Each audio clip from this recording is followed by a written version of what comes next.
Okay, this is my first review here for quite some time now. As you can hopefully see, camera quality's improved quite a bit. I recently picked up a Samsung Galaxy S4, which at the time of recording came out about 3 weeks ago in the UK. Probably the newest anything I've ever bought, to be honest. As you can see, I'm going to be reviewing I was going to say lower grade airsoft gun, not really, because these are actually really good. Say CYMA or CYMA, whatever you want to call it. CM048s, which to anyone that knows their AKs is an AKM, not an AK-47, AK modern or modernized or whatever. So if we have a look inside here, this is actually the first CYMA gun I've bought. Comes in quite securely packaged with these. Very, very tough polystyrene. It's not the usual foamy stuff that'll break. It's almost like a resin. It's very tough. Get your instruction manual for the guns, the specific gun, and then a more general one for all of the AK series, like their 74 and 74. AKS74U, they missed out the S there. There's no such gun as a 74U, whatever Call of Duty thinks. Right, so you kind of get the things you expect. I'm missing the charger of this one because I did buy it second hand, but you can see it comes with this 8.4 volt battery, stick type. They're okay, you know, use it if you haven't got any others, but I went and bought a Vapex battery because they only cost £14 or something, so there's not really much point in keeping those lower grade ones. You get a metal. It kind of felt like plastic because the metal's so thin, but HD quality.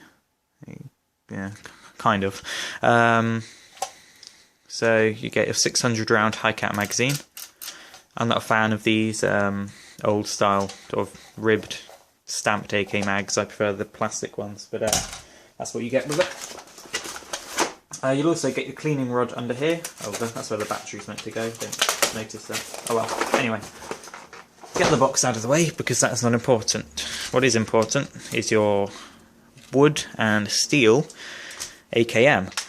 It will come with the stock folded, and probably the first thing you'll notice is it's a bit wobbly. That is something that you cannot avoid with these kind of underfolder stocks. It's just something you've got to live with.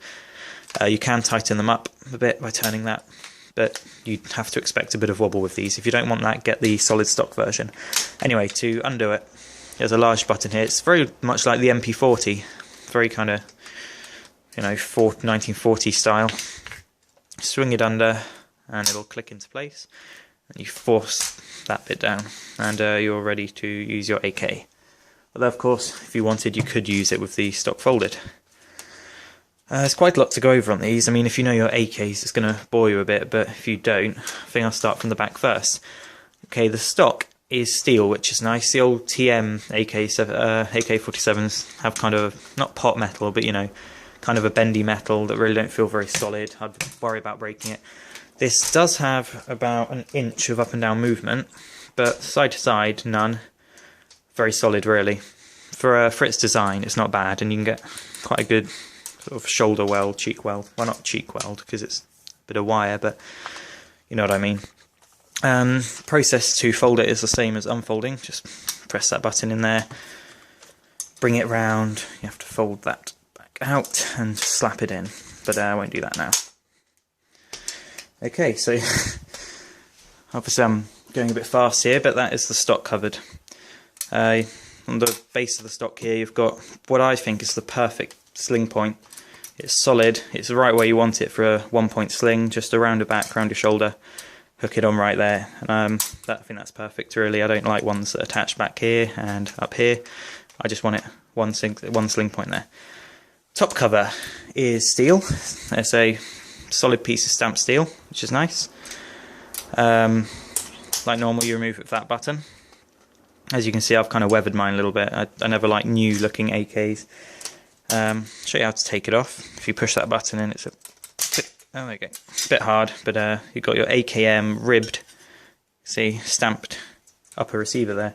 I can take that off for now and show you. We've got the steel, I believe, safety lever. In the traditional, come on, focus. Thank you. Probably getting a little bit dark for this actually. You know what, I'm going to go switch a light on and I'll be back to carry on recording. Okay, that's a little bit better. Anyway, you've got your charging handle here, which was a bit stiff when I first got mine. Actually, I kind of modified this a little bit because it wasn't strong enough to really push it back. But you've got that there. I might do a disassembly video though, there are already some good ones available. Alright, so here you've got your safe, top position, middle full auto, and semi-automatic at the bottom there. Pretty much everything you can see here is steel. Yeah, lots and lots of steel on it. You've got your little fuse in there. Right now I've got a 9.6 volt Vapex stick battery, and the good thing about this design is it can go from there all the way to the gas tube. So you could technically get like 12 volt battery in there or something. You wouldn't want to, but you could probably fit 2 of these in. There's a lot of space. So that covers a lot of that. As you can see, it's one of the small, it's got the little dimple there showing that it's an AKM, not an AK-47. You've got your standard AK style hop unit, which you can find behind here. It's just this little lever right here to adjust, well, you should already know what Hopup is if you're looking this up. If you don't, just, you know, send me a message or whatever, I'll share that with you, although you could probably find that information anywhere. All of the pins, they kind of look like rivets or something, they're all steel, everything, metal hop-up chamber, good quality trigger, can't see it breaking. Pistol grip is not wood as you see on some AKs, as it should be on an AKM, it is plastic. It's a little bit creaky. What I did is I took it off, which is very easy with that single screw. I stuffed a load of paper and tape kind of around the motor cage, and it's a bit better now. So out of the box you'll notice that's a bit creaky, which isn't great for sort of feeling solid. The magazine that comes with it is your standard AK type. This will take any 74, 47, 7.62, 5.45, any kind of AK mag. It's the usual rock-in design, so you put the front in, pull it back. The one it comes with has got a bit of movement, which isn't great feeling. Nor do I actually like the look of it too much. If I stick the top cover back on, you can sort of get a look what the gun looks like. To get the top cover on, you just align it there, get it back here, whack it on. Right, sorry, there you go.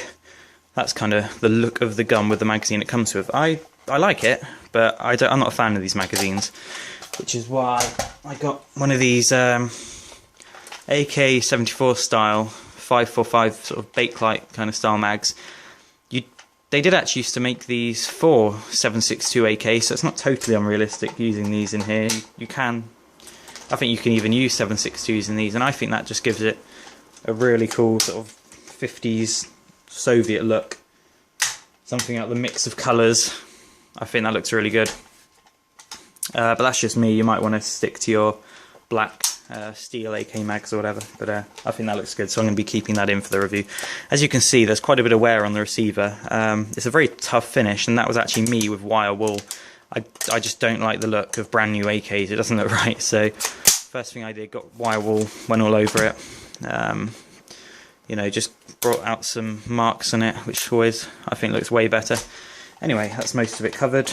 As I said, any AK mag will fit. Most brands will fit this, TM compatible, of course. This is all steel. You're looking at pretty much a lump of steel here, only exception being the pistol grip and the magazine. There are some parts that aren't steel though, such as this gas block kind of part and rear sight mount. You can see it's kind of, if I try and get a light on it, it is textured differently. It's kind of got this pitted kind of finish, and that's how you can sort of tell on these guns where the steel is not. That was a really bad sentence, but you know what I mean. That's where you're not going to find steel. Rear sight might be steel, I'm not sure. I did have a few problems with this. There's a huge sort of leaf spring in here that puts tension on the rear sight. I sort of adjusted it so much, the leaf spring sort of burst through this pot metal. It's not a good quality metal used for this part. So what I did is I attached it, jammed some sort of another leaf spring in there, there's sort of like a pulley system of springs in there that I just jammed in, which keeps a bit of tension on this. But I would say don't fiddle with the sights too much. Don't lever it up, because you will snap this pot metal inside, and it will be a pain to repair. A nice thing about these CYMA AKs is that they're really easy to disassemble, unlike the original TM design. These are based on VFC guns, which means you just need to push that pin out there, do like 2 screws, and you can knock the barrel out. It's very easy. There is a disassembly video, I might be able to put a link to it, but there's some guy, I think he was American, did a good disassembly video. Anyway, AK style rear sight, as you'd expect. You're not going to need to adjust it because this is not real life. You're going to want to keep it, you know, at the under 100 meters, like the 0 setting, because you're not going to be shooting anybody at 1 kilometer away. So just keep that at the lowest setting. That's where you want that. To adjust it, you just squeeze those if you want to do it for show, but you really shouldn't need to touch that. I wouldn't touch that too much. Here, if you swing that up, is how you take the handguard off. I can't do it right now because I've got a battery sitting in there, but that's a nice disassembly feature. Moving on, we've got the real wood handguard, which is always a nice touch. It's not imitation wood, it's not expensive wood, certainly not expensive wood. As you can see, it's just sort of ply. You know, it's not like MDF or something, but it's just cheap plywood. There's some marks in it, which I like actually. Makes it look more realistic. You know, I don't think AKs should be highly polished, finished weapons. It looks like it's just come off the assembly line and sent to Vietnam or something. I was tempted to get a soldering iron on it and make some sort of scars, just make it look a bit more used. And yeah, I think that's how an AK should look, which is, hopefully, as you can see, it kind of looks a bit better when it's a bit used. And it's nice to have a gun, unlike, you know, my like TM recoil guns that you can throw around and not worry about. Get a good idea of the sight picture here. What I'll do, I'll just fold the stock here, fold it under, just chop my finger off in the process. And you can see what the sights look like. They're very basic, they're quite hard to sort of acquire. If you're actually airsofting, you probably wouldn't be using this a whole lot. You can sort of see how the adjustment system works. Putting that up means the barrel is at a higher angle and you'll be lobbing your shots over, but again, for airsoft you're not going to be using that. So yeah, sights aren't great, but you know, there's a lot that isn't outstanding about AKs. It's just the fact that they're very solid and they feel like they'll always work. Sights aren't really your biggest priority, nor would I bother, you know, putting rails on it, trying to stick a sight on. Just use it for what it is, chuck it around. That's the nice thing about owning such a solid steel gun.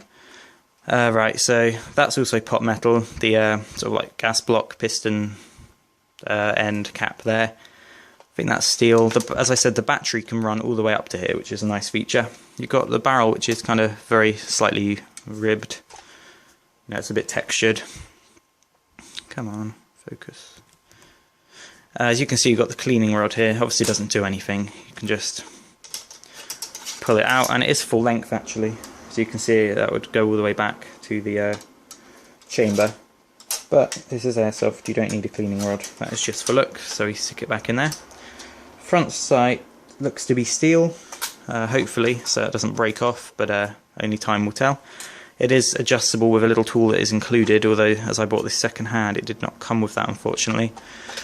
On the front you've got a steel sort of slanted flash hider. Kind of looks broken, but this is what AKM flash hiders look like. It's kind of at an angle as well.